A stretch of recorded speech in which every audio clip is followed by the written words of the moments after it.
श्री स्वामी समर्थ. दंडवत आणि प्रणाम. मी रेखा जगदंबे. माझ्या यूट्यूब चॅनलमध्ये मी तुमचं अगदी मनापासून स्वागत करते आणि आजचा दिवस तुमचा शुभ जाओ अशी महाराजांच्या चरणी प्रार्थना करते आणि याच्या आपल्या नवीन विषयाला मी सुरुवात करते. मैत्रिणींनो, 29 जुलै 2026 रोजी आहे गुरुपौर्णिमा. तर गुरुपौर्णिमेचं औचित्य साधून बऱ्याचशा माझ्या बंधू भगिनींना श्री गुरुचरित्र या ग्रंथाचं पारायण करायचं असेल. ज्यांनी 3 वेळेस म्हणजे 21 दिवसाची सेवा केली तर त्यांनी सुरू केलेलं आहे, परंतु ज्यांनी अद्याप सुरू केलेलं नाही त्यांना 7 दिवसाचं किंवा 3 दिवसाचं गुरुचरित्र ग्रंथाचं पारायण करायचंय. तर त्यासाठी काय नियम आहेत किंवा आपण गुरुपौर्णिमेच्या दिवशी त्याची समाप्ती कशा पद्धतीनं करायची आहे, समाप्तीसाठी म्हणजे गुरुपौर्णिमेच्याच दिवशी समाप्ती करायची का, आधी करायची का, नंतर करायची, किंवा नैवेद्य काय करायचं आहे, या माहितीचा आजचा व्हिडिओ आहे. तर व्हिडिओ स्किप न करता पहा, तुमच्या सगळ्या प्रश्नांची उत्तरं तुम्हाला मिळतील. तर मैत्रिणींनो, आता गुरुपौर्णिमा असल्या कारणामुळे या दिवशी आपण उपवास करत असतो आणि हा उपवास आपण एकादशी सारखा करतो. जसं की आदल्या दिवशी गुरुपौर्णिमेच्या दिवशी उपवास धरायचा आणि दुसऱ्या दिवशी उपवास सोडायचा, या पद्धतीचा आपला गुरुपौर्णिमेचा उपवास असतो. तर मग आता ते नैवेद्य करायचा किती करायचा तर हे आपण जाणून घेऊयात. त्यापूर्वी आपण गुरुचरित्र या ग्रंथाच्या पारायणाला कधी बसायचे किंवा त्याचे नियम काय आहेत हे थोडक्यात जाणून घेऊयात. नियमांचा व्हिडिओ स्पेशल वेगळा आपल्या चॅनलवरती आहे, परंतु आता मी तुम्हाला थोडक्यात सांगते. तो व्हिडिओ पाहिलेला नसेल तर आवर्जून मी डिस्क्रिप्शनमध्ये लिंक देते, आवर्जून तो व्हिडिओ पाहून घ्या, म्हणजे तुम्हाला सगळे नियम काय आहेत ते तुम्हाला कळतील. मैत्रिणींनो, गुरुपौर्णिमेनिमित्त आपण जेव्हा गुरुचरित्र या ग्रंथाचं पारायण करतो तर आता तुम्हाला 7 दिवसाचं पारायण करायचं असेल तर आवर्जून तुम्ही 22 तारखेपासून पारायणाला सुरुवात करू शकता. मैत्रिणींनो, श्री गुरुचरित्र या ग्रंथाचं पारायण केल्यानंतर ग्रंथामध्ये आपल्याला 8व्या दिवशी उद्यापन करायला सांगितलेलं आहे. तर आता 8व्या दिवशी तर बऱ्याच वेळेस आपण 7व्या दिवशी सुद्धा उद्यापन करतो, म्हणजे ज्या दिवशी पारायणाची समाप्ती असते त्याच दिवशी आपण उद्यापन करतो, परंतु त्या दिवशी आपली जास्त धावपळ होऊ नये त्यामुळं आपण जर 8व्या दिवशी पारायणाची समाप्ती केली तर व्यवस्थितरित्या आपण 10:30च्या आरतीपर्यंत सगळे व्यवस्थित नैवेद्य वगैरे करू शकतो. त्यामुळे आपल्याला 8व्या दिवशी उद्यापन करायचंय. पण असंही चालतं, तुम्हाला 8व्या दिवशी उद्यापन करायचं नाही, तुम्ही 7व्या दिवशी उद्यापन केलं तरीही चालतं आणि 8व्या दिवशी केलं तरीही चालतं. मग आता तुमच्या वेळेनुसार तुम्ही नियोजन लावू शकता, परंतु आपल्याला गुरुपौर्णिमेचं औचित्य साधून पारायण करायचं. तर अशा वेळेस तुम्ही जर 21 किंवा 22 तारखेपासून पारायण केलं तर अतिउत्तम होईल म्हणायला काही हरकत नाही. त्याचं कारण मी तुम्हाला पुढे सांगणारच आहे, कारण गुरुपौर्णिमेच्या आदल्या दिवशी आपली समाप्ती येईल किंवा गुरुपौर्णिमेच्या दुसऱ्या दिवशी आपली समाप्ती येईल, या पद्धतीनं पारायण करायचंय. त्यामागचं कारण काय हे मी तुम्हाला पुढे सांगणारच आहे, तर व्हिडिओ स्किप न करता पहा. त्यापूर्वी आपण त्याचे नियम पाहूयात. गुरुचरित्र या ग्रंथाचं पारायण करायचं म्हटलं तर तुम्हाला आदल्या दिवशी, ज्या दिवशी तुम्ही पारायणाला बसणार आहात त्याच्या आदल्या दिवशी 4 कुत्रे आणि एका गाईला आपल्याला नैवेद्य खाऊ घालायचं आहे. तर 4 कुत्रे म्हणजे 4 वेद समजले जातात, तर त्यामुळे आपल्याला 4 कुत्र्यांना नैवेद्य द्यायचंय आणि त्यानंतर दुसऱ्या दिवशी आपल्याला पारायणाला सुरुवात करायची. पहिला नियम म्हणजे आपण पहिल्या दिवशी ज्या वेळेला पारायणाला बसलो तर 7ही दिवस आपल्याला त्याच वेळेला पारायण करायचंय. त्यानंतर दुसरा नियम म्हणजे आपल्याला सात्विक आहार घ्यायचा आहे आणि सात्विक आहार म्हणजे काय तर आपल्याला एकच धान्य सुद्धा यामध्ये खायचं आहे. म्हणजे तुम्ही गहू जर खात असाल किंवा तुम्ही ज्वारी जर खाल्ली पहिल्या दिवशी तर तुम्हाला 7ही दिवस त्याच धान्याचा प्रकार करून खायचा आहे. म्हणजे आता तुम्हाला गहू खायचं असेल तर तुम्ही 7ही दिवस पोळीच खायची आणि जर तुम्ही ज्वारी खात असाल तर तुम्ही ते 7ही दिवस भाकरीच खायची आहे आणि जर तुम्ही तांदूळ निवडलं असेल तर तुम्हाला 7ही दिवस भात किंवा खिचडीच खायची आहे. त्यामध्ये आपल्याला म्हणजे डाळी वगैरे वापरायच्या नाहीत, कडधान्य कुठलीही वापरायची नाहीत, द्विदल धान्य आपल्याला कुठलीच वापरायची नाहीत. त्यामुळं आपल्याला एक धान्य खाऊनच आपल्याला 7 दिवस उपवास करायचा आहे. तुम्ही भाज्या चेंज केल्या तरीही चालते, मी फक्त भाजी एकच खाते, पहिल्या दिवशी जी खाल्ली तीच, मग टोमॅटो असो बटाटा असो कुठली एक भाजी पहिल्या दिवशी जी खाल्ली तीच मी 7 दिवस खाते. आता तुम्ही भाज्या बदलू शकता, म्हणजे कोणत्याही भाज्या तुम्ही खाऊ शकता, फक्त धान्य मात्र आवर्जून एकच खायचं आहे. आणि त्या स्वयंपाकामध्ये तुम्हाला कांदा लसूण वर्ज्य करायचा आहे. कांदा लसूण हा तामसी पदार्थ आहे आणि आपल्याला पारायण काळामध्ये कुठलंही तमसगुण आपल्यामध्ये जागृत होऊ नये ह्यासाठी आपल्याला तामसी पदार्थ वर्ज्य करायचे. त्यामुळे आपल्या जेवणामध्ये कांदा लसूण सुद्धा आपल्याला वर्ज्य करायचं आहे. आपल्याला परान्न घ्यायचं नाही किंवा बाहेरचं अन्न खायचं नाही. मग आता तुम्ही म्हणाल ना मी ब्रेड बिस्किट वगैरे खाऊ शकतो का, बेकरी प्रोडक्ट खाऊ शकतो का, तर नाही.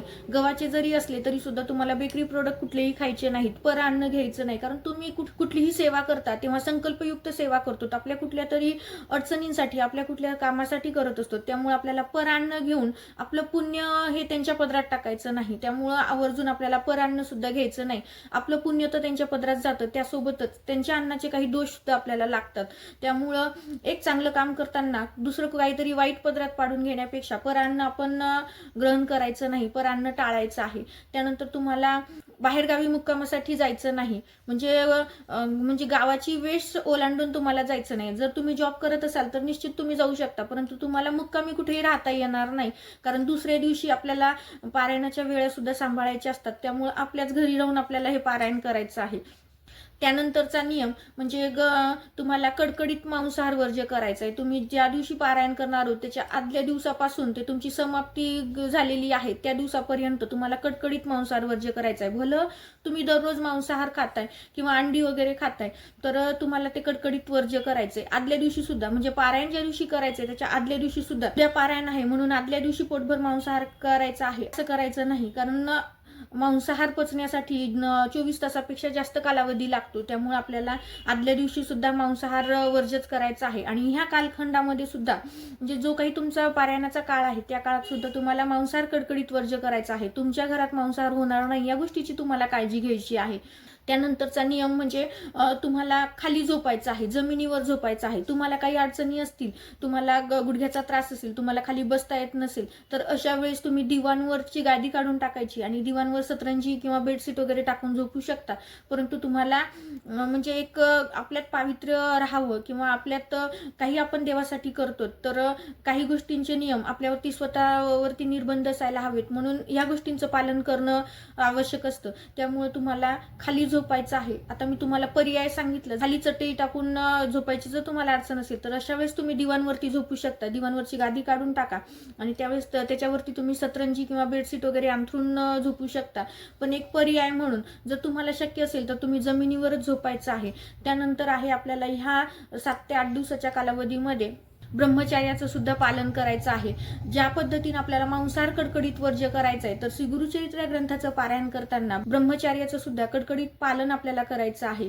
हे साधे सोपेच नियम आहेत. हे नियम पाळून आपल्याला पारायण करायचं आहे. पारायण 7 दिवसाचं करू शकता तुम्ही, 3 दिवसाचं करू शकता. तर तुम्हाला गुरुपौर्णिमेच्या दिवशी समाप्ती यावी असं वाटत असेल तर त्या दिवशी मग आपल्याला म्हणजे नैवेद्य काय करायचे आहेत. आता ग्रंथामध्ये आपल्याला 4 नैवेद्याची ताटं करायला सांगितलेली आहेत. त्यामध्ये तुम्हाला स्पष्ट सगळ्या गोष्टींची माहिती दिलेली आहे. एक ताट आपल्या कुलदेवासाठी, एक स्वामींसाठी, एक दत्त महाराजांसाठी, ग्रंथासाठी. परंतु मी 5 ताटं वाढते. तर 5 ताटं कुणासाठी, तर एक दत्त महाराजांसाठी, एक स्वामींसाठी, एक कुलदेवीसाठी, एक कुलदेवतेसाठी आणि एक ग्रंथासाठी. त्यातलं एक ताट, ग्रंथाचं जे ताट आहे ते मी गाईला नैवेद्य म्हणून देते आणि बाकीचे जी इतर देवांची ताटं आहेत ती घरामध्ये आम्ही प्रसाद म्हणून खातो. तर गुरुपौर्णिमेच्या दिवशी तुम्हाला 5 ताटं करायची. परंतु गुरुपौर्णिमेच्या दिवशी तर आपला उपवास असतो, महाराजांचा सुद्धा उपवास असतो. मग तुम्ही नैवेद्य करून काय फायदा. त्यामुळं आपल्याला गुरुपौर्णिमेच्या दिवशी समाप्ती येणार नाही या गोष्टीची काळजी घ्यायची. भलं तुम्ही गुरुपौर्णिमेच्या निमित्तानं श्री गुरुचरित्र या ग्रंथाचं पारायण करताय, पण तुमची समाप्ती ही आदल्या दिवशी आली पाहिजे. या पद्धतीने पारायण करा. किंवा तुम्ही गुरुपौर्णिमेच्या दुसऱ्या दिवशी तुमची समाप्ती येईल या पद्धतीने तुम्ही पारायण केलं तरीही चालतं. तुम्ही 21 तारखेला पारायणाला सुरुवात केलं तर तुमची समाप्ती ही 28 तारखेला येईल, म्हणजे 8व्या दिवशी केलं तर, आणि 7व्या दिवशी केलं तर तुमची समाप्ती ही 27 तारखेला येईल. त्यामुळं तुम्ही 21 किंवा 22 तारखेला पारायण करा. तुम्ही 7व्या दिवशी समाप्ती केली तरीही चालतं, तुम्ही 8व्या दिवशी समाप्ती केली तरीही चालतं. परंतु गुरुपौर्णिमेच्या दिवशी तुमची समाप्ती येणार नाही याची काळजी घ्या. कारण आपल्याला 7 दिवस महाराजांची सेवा करायची आणि महाराजांना नैवेद्य देणं ही एक आपली आतुरताच असते.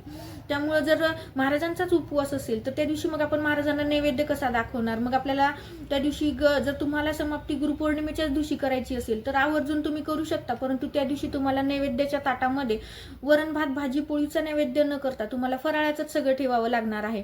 जर तुमची इच्छा असेल की नाही आपण एवढे दिवस दत्त महाराजांची सेवा केली आणि महाराजांनी आपल्या घरात जेवण केलं पाहिजे किंवा नैवेद्य आपला स्वीकारला पाहिजे असं जर वाटत असेल तर तुम्ही आवर्जून गुरुपौर्णिमेच्या आदल्या दिवशी समाप्ती करून घ्या किंवा ही गुरुपौर्णिमेच्या दुसऱ्या दिवशी येईल. गुरुपौर्णिमेच्या दिवशी तुमचा 7वा दिवस असेल पारायणाचा आणि त्या दिवशी तुमची पारायणाची समाप्ती होईल, परंतु तुम्हाला नैवेद्य करून 8व्या दिवशी समाप्ती करायची आहे, म्हणजे गुरुपौर्णिमेच्या दुसऱ्या दिवशी. आणि शक्य असेल तर गुरुपौर्णिमेच्या आदल्या दिवशी समाप्ती करा आणि गुरुपौर्णिमेच्या दिवशी तुम्हाला इतर सेवा करण्यासाठी तुम्हाला आणखीन चांगली संधी प्राप्त होते. त्यामुळे जर तुम्ही शक्यतोपर्यंत गुरुपौर्णिमेच्या आदल्या दिवशी समाप्ती होईल या विचाराने तुम्ही पारायणाला बसा आणि 7 दिवसाचा संकल्प करा. जर तुम्हाला 3 दिवसाचं पारायण करायचं तर आवर्जून तुम्ही निश्चित, तुमची बैठक चांगली असेल तर तुम्ही आवर्जून पारायण करू शकता. 3 दिवसाचं पारायण करताना सुद्धा आपल्याला समाप्ती गुरुपौर्णिमेच्या दिवशी येणार नाही या गोष्टीची काळजी घ्या. जर तुमची इच्छा असेल की महाराजांनी तुमच्याकडे नैवेद्य ग्रहण करावा तर, आणि जर तुम्हाला वाटत असेल की नाही आपणही फराळ करणार आहोत तर महाराजांना पण फराळाचं द्यायचंय पण मला गुरुपौर्णिमेच्याच दिवशी समाप्ती करायची, तर तुम्ही निश्चित करू शकता. करू नये अशातला भाग नाही, परंतु त्या दिवशी तुम्हाला पूर्ण ताट न ठेवता तुम्हाला फराळाचंच ताटं बनवावी लागतील आणि फराळाचीच ताटं ठेवावी लागतील.